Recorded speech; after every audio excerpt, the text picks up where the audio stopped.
Bismillahirrahmanirrahim. Assalamualaikum warahmatullahi wabarakatuh. Alhamdulillahirabbil alamin wassalatu wassalamu ala asyrofil anbiya'i mursalin wa maulana Muhammadin wa alihi washabihi ajmain. Adik-adik sekalian, jadi hari ini sampai kepada item yang ke-13. Cikgu nak mukakan satu soalan yang bersangkut paut dengan kehebatan seorang hamba Allah yang bernama Imam Asy-Syafi'i. Kehebatan Imam Syafi'i. Okey, sekarang soalan ini sebenarnya ada 11 soalan yang dikemukakan oleh tok guru yang jealous kepada kehebatannya, kepada kejeniusan dia. Dia memang genius, terutama dalam bidang fiqh, hingga kan Sultan Harun Aminur Rashid pada waktu itu pergi dengar ceramah dia, pergi dengar kuliah dia.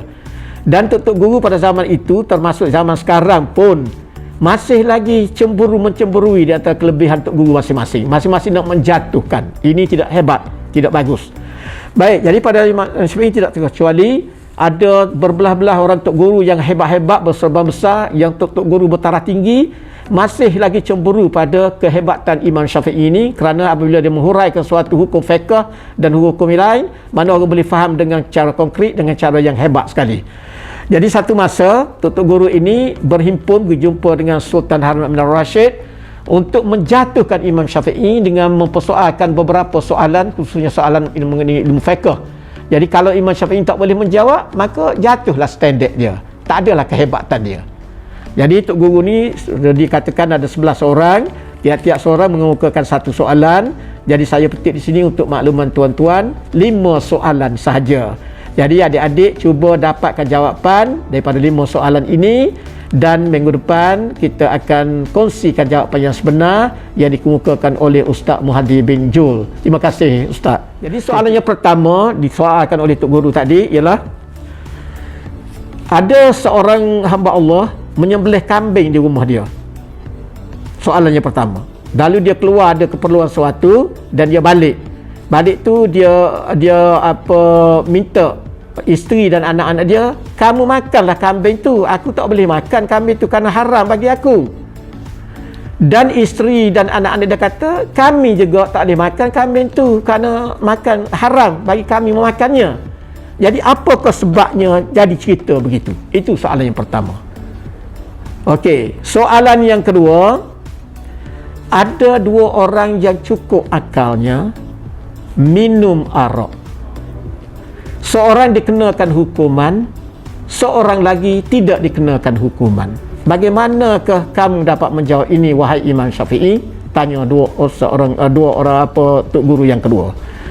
Minum arak, seorang dikena hukuman, seorang lagi tidak dikenakan apa-apa.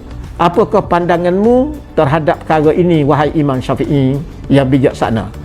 Okey, soalan yang ketiga dikemukakan oleh seorang tok guru lagi, iaitu ada 5 orang berzina dengan seorang perempuan.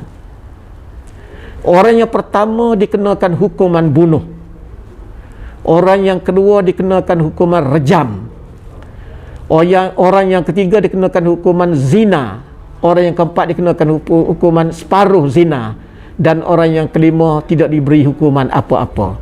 Jadi apakah pandangan kamu wahai Imam Syafi'i yang bijaksana? Cuba huraikan apakah sebabnya fenomena ini berlaku begitu. 5 orang berzina dengan seorang perempuan, masing-masing mendapat kifarat masing-masing. Terutama yang kelima tu tidak ada kifarat apa-apa. Baik, soalan yang keempat dikemukakan oleh seorang tok guru lagi. Seorang sedang minum air dalam gelas. Sampai separuh, dia menghabiskan segelas itu, tapi sampai separuh dilarang, separuh lagi tak boleh diminum. Haram meminum separuh lagi itu. Jadi cuba beri jawapan Imam Syafi'i, bagaimanakah ini berlaku? Minum air separuh gelas lagi haram baginya, tak boleh minum. Apakah benda fenomena ini berlaku? Bagaimana boleh dihuraikan?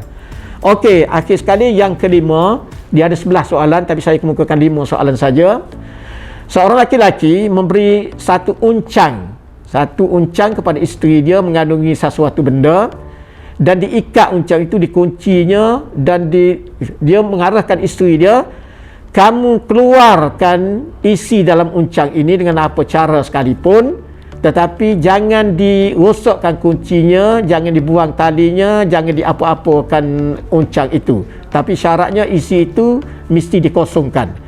Kalau kamu buat suatu perkara, kamu rosokkan kunci uncang itu ataupun lain, maka kamu akan tertalak, akan tercerai, kamu tercerai. Jadi bagaimanakah cara isteri pemuda itu menyelesaikan masalah ini dengan cara yang bijaksana? Ini kesemua soalan ni soalan berusulkan fiqh Imam Syafi'i. Baik. Jadi terima kasih kepada adik-adik. Jadi seterusnya soalan baiklah. Boleh sambung lagi ya. Baik, Imam Syafi'i bila mendengar soalan-soalan itu, dia jawab dengan begitu lancar sekali, dan tak jadilah Tok Guru tu memalukan dia, sehingga Harun Rashid memuji Imam Syafi'i dan beri hadiah beberapa ribu dirham misalnya untuk belanja, dan dia sedekahkan balik kepada pengawal-pengawal istana dan pelayan-pelayan istana duit itu. Dan Imam Syafi'i meminta Tok Guru itu menjawab satu soalan dia, minta pada Sultan Harun Rashid, pada pengerusi moderatornya, supaya dia mengemukakan satu soalan untuk dijawabkan oleh ke-11 orang Tok Guru itu mengenai satu soalan. Kalau boleh jawab, alhamdulillah katanya. Kalau tak boleh jawab, maka cukuplah memalukan saya, jangan lagi lah menyoal saya depan majlis. Saya cukup dah. Jadi saya nak soalkan soalan pada anda semua. Jadi soalan itu insya-Allah jadi akan dikemukakan pada minggu depan lah, insya-Allah. Terima kasih, dan jangan lupa subscribe kepada Cikgu Omar Teka-teki Rakyat. Semoga mendapat faedahnya. Terima kasih banyak-banyak. Assalamualaikum warahmatullahi wabarakatuh. Jadi soalan Imam Syafi'i yang dikemukakan kepada Tok Guru itu, kita akan kemukakan pada minggu depan insya-Allah. Terima kasih. Bye. Assalamualaikum.